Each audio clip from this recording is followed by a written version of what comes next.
Hi guys. Okay, so I've had some requests for explanations of my firing area. This is where I fire my pottery. You have seen it. Now I'll give some explanations really quickly. This is for my finishing fires only. I do have an electric kiln inside my home. This is a propane-based firing setup. I've had questions about my tank. I have multiple tanks. This is my larger one. Depending on what I'm firing, horsehair, sagger, or raku, it could be anywhere between 5 to 20 fires. Each type takes a different amount, and the weather outside makes a difference. So, what we have here, pretty simple. This is all built, home built. I was prepping for a firing, but it is just too cold right now, so we'll wait until possibly tomorrow. Might take some stuff inside, but so we have here an old kiln I have converted. You can see.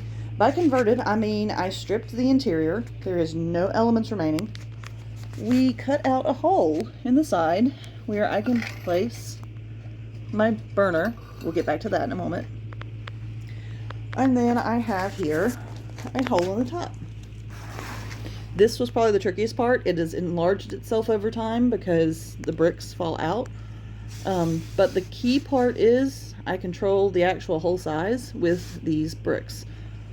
So I can control how much airflow goes in and out. Sorry for the shaky camera. Okay, so why is there chains? Okay, so the chains are attached to one of these rings. Okay, so when I lift the ring, it lifts the ring and the lid up. It leaves the bottom ring and the base so that it holds everything inside. When it lifts everything up on this hoist system. Okay, so essentially you may have heard the term block and tackle. Essentially that's what this is. It's a double hoist system that we rigged up based on weight. It's way overkill, I know this, but that's okay. We built this inside the infrastructure of this old building. It's just an old shell of a structure. We gutted it and lifted it up on this infrastructure we built. And yes, I intentionally have this open for airflow because we did not want fumes to be trapped and we suffocate.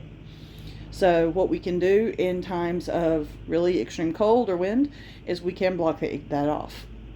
That is one of the new things we're going to be doing. But so the hoist system, as I said, goes up here and it's controlled by a string or a cable that comes here, and everything just goes to this block and we lift it. And you can see the reason we have the overkill in the weight reason is because I want to be able to lift it very easily, single person if need be. I don't tend to do one person because safety reasons.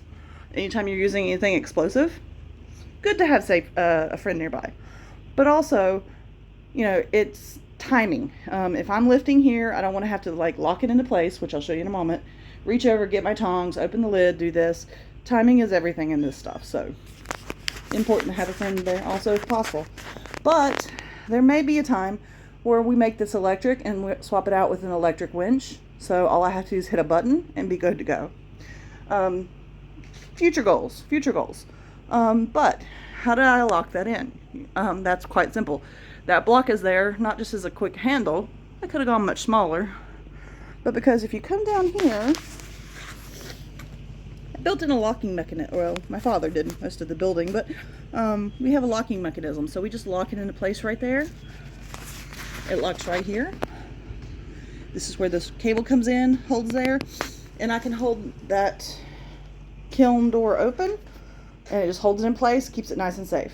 Now, the one thing people ask is how do you not, you know, burn your cables or chains? We will see there's a lot of corrosion, but that's actually a recent addition due to my sagger. During the firing, and these are heat tolerant chains, but I do try and swap them out. But I try and protect them during the actual firing because I have a bungee I keep over here. And during the firing, I latch it on and just slightly pull everything to the side so that it's not directly over the hole. And before we actually lift, I just unlatch and then we lift everything up. So that's kind of a simple breakdown of my actual kiln.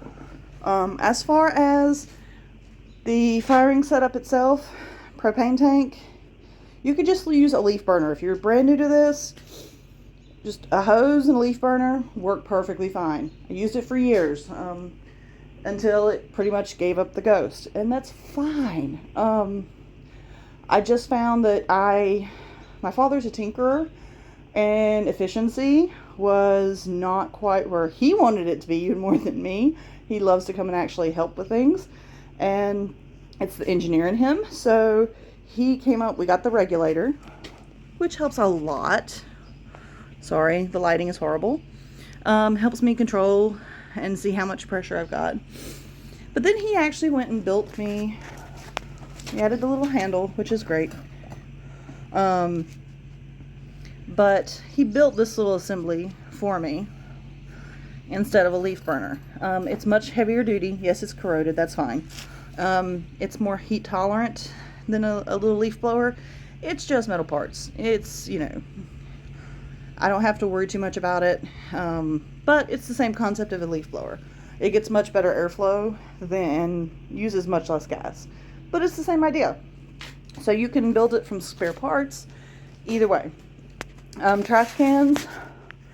You see my trash can setup. Newspaper, anything that burns is great. However, keep up to date, because you see these piles of bricks back here. There is going to be a little bit of free construction going on soon. I have tons of fire brick. Sorry for the dogs in the background. You'll see this dirt. That is because where there's pavers and no dirt, that separation is where there's going to be a sand pit put in. And we're going to kind of do replacing some of these trash bins with a sand pit soon. So keep an eye out for that raku sand pit. And of course, here is my horsehair and cooling area on all of my fire bricks. So any questions, please message me. I love the fact that people asked about the actual layout of my firing area. And I'm sorry, it's really cold. It's currently like 35, 40 degrees maybe. Hence why I'm not firing. So ask questions, give me if you have anything, I will do my best to answer them. And you have a fantastic weekend. Keep an eye out for new stuff. As soon as it warms up, we will be firing this kiln up. Bye.